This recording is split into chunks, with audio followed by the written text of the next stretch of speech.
Union Finance Minister Arun Jaitley speaking in the Rajya Sabha said the idea behind having Ponzi scheme was that it was drafted in a manner that legally it did not come under subclauses of Section 2.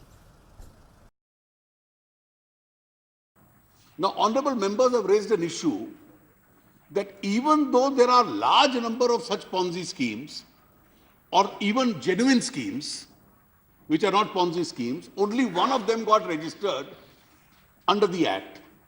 The reason was that the persons who framed these schemes would frame it in a manner that by definition it would not fall into one of the subclauses of Section 2.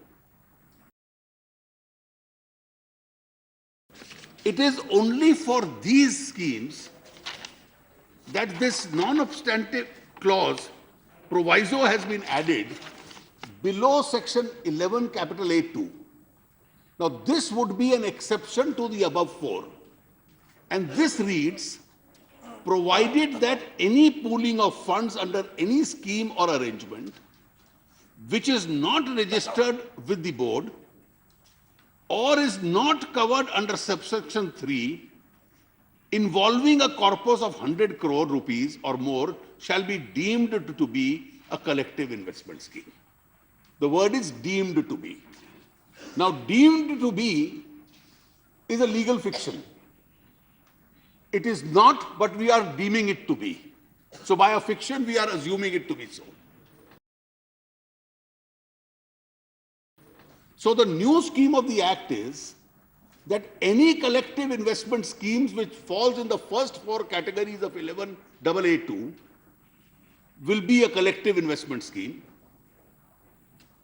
But if somebody frames a scheme which is outside the language of those four exceptions, and he is pooling in more than 100 crores or collecting more than 100 crores, now whichever way he frames the scheme, that scheme would be covered under this proviso by this deeming fiction.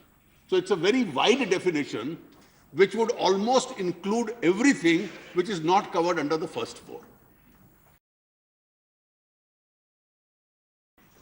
Now this disgorgement amount which is earned is deposited with the investor protection and education fund. Should it also not go to the persons who have been cheated?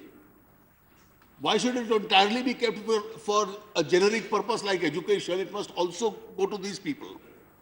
So this is based on a principle that no person can benefit out of a crime.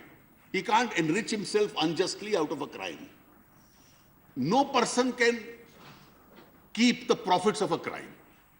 In this case, if it's a fraud in the name of a collective investment scheme, the person earning out of that fraud can't be allowed to retain the profits of fraud.